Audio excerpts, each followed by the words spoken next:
This video is about my most meaningful relationships. The perfume.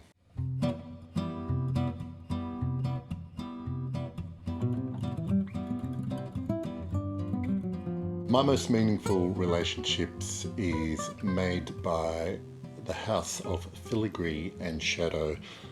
James Elliott is the owner and perfumer, and he is based in Seattle, I believe. I'm going to leave a link in the description to Filigree and Shadow's website. I have numerous samples from them, and there's some really nice perfumes in that lot. One I fell in love with instantly was this one. I must admit, when I was sampling these, I didn't, I guess my approach to choosing which ones to sample first, I was really, picking by the names. I've got some, I think they're all named after a particular song from James's favourite bands and artists. So I'm not familiar with the song, My Most Meaningful Relationships. I should look it up. I'll put a link, I'll find out what it is and I'll put a link in the description as well. But when I smelled this, I was, without looking at the notes, the first thing I know, oh God, that's a really loud cockatoo flying above outside. This was and immediately struck me because I am very fond of petrichor as an accord in notes. That smell of after rain or general, like stormy electricity in the air, as an ozonic kind of vibe. And this has it in spades, but I want to go through what it smells like and just describe to you what I'm smelling. Funnily enough, in the opening, what I mainly get is quite a wet green accord, and it's a little bit camphorous, and there are elements of the accord here that kind of remind me of lime leaf, or kaffir lime leaf in particular. It kind of has that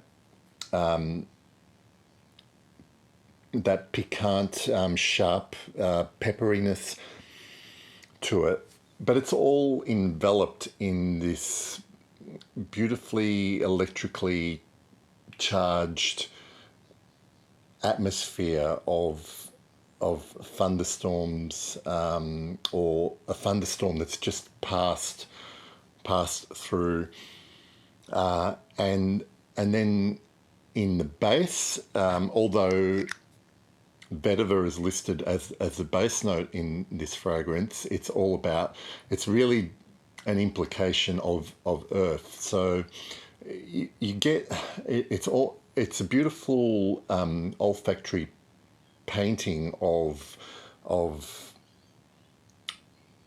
the atmosphere, the air around you, and the earth beneath you, if that makes sense. And you, as a wearer, are the conductor of all that energy, that electrical energy. I'm getting a little bit mystical here, but it is a real. This perfume for me is all about the energy and the vibe, and it's not overly complex, because really what I've already described to you is what this perfume is about. Doesn't change a hell of a lot on my skin, but I have the feels for this very much. And some, look, I wear this, and even just now, when I sprayed this on to take some notes for this review, for some reason, and I haven't read this book in years, and I haven't seen a movie version in years, but I immediately got, it's really strange with some perfumes, the imagery that just pops out of your head out of nowhere, from an unexpected place that's been suppressed or whatever. Like I thought of the Great Expectations character of Miss Havisham, but more in particular, her decrepit, decaying mansion. And now, this is just an impression of a memory I have of that, because I read the book once years and years ago. I saw one of the movie versions years and years ago. So I have like an impressionist picture in my mind of what that mansion felt like. But I remember in my mind, I remember a decaying mansion, probably holes in the roof where rain was getting through. There were plants growing from outside, growing in through the cracks. There was kind of this real weird melancholic beauty about it all, about the unstoppable nature of nature, of the unstoppable universe taking over that stagnant man-made structure, and like the inherent sadness of its occupant. And there is some kind of melancholy about this fragrance. And I'm totally projecting here. But this is why I love some perfumes, some specific perfumes. They may not be perfumery masterpieces composition wise, but perfume is so personal, and sometimes I question why I do this, reviewing thing, because it is so personal that why does it matter what I think about a perfume? I can tell you about the stuff I love, but someone might smell this and just think, well, yeah, it smells like rain.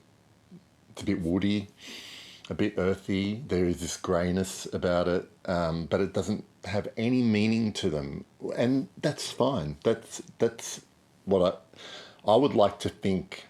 I would hate the idea of someone making a perfume that everyone felt the same about. I guess you there are probably some designer perfumes, cheaper designer perfumes that might have that effect. but this is why I love some perfumes, and I love my most meaningful relationships, and I think anytime a perfume can connect with me in that way, it's worth having and very special. Now, I'll move away a little bit from my very subjective reading of this perfume and just talk about, even though this is, I think James Filigree and Shadow make all their perfume in a water-based carrier instead of alcohol. It doesn't have really any effect for me on my skin on longevity. I still get this coming off my skin for good 5 to 6 hours. I think this works really well in the heat, actually, in the warmer seasons. I don't so in that respect, I don't really get any noticeable difference to the fact that it's in a water base rather than an alcohol base. I think he sells them all in this 15 ml, really handy travel size, I guess. I don't think he sells them in bigger sizes, but check the website. I'm not a brand ambassador or anything like that, so you can have a look at all the products he sells. He does ship internationally as well, but they're really, really reasonably priced from someone who pretty much does it all themselves. I'm gonna eventually work my way through my other samples from this house, but I did love this so much that I got myself a bigger bottle. In fact, I'm going to spray some more on because I want to bathe in this tonight. It's my mood. My most meaningful relationships from Filigree in Shadow. That's pretty much all I have to say about it. I hope you get to try it. They do great discovery sets, so you've got no excuses. You can sample these really easily if you wanted to. Thank you for watching, and I'll see you all very soon. Bye.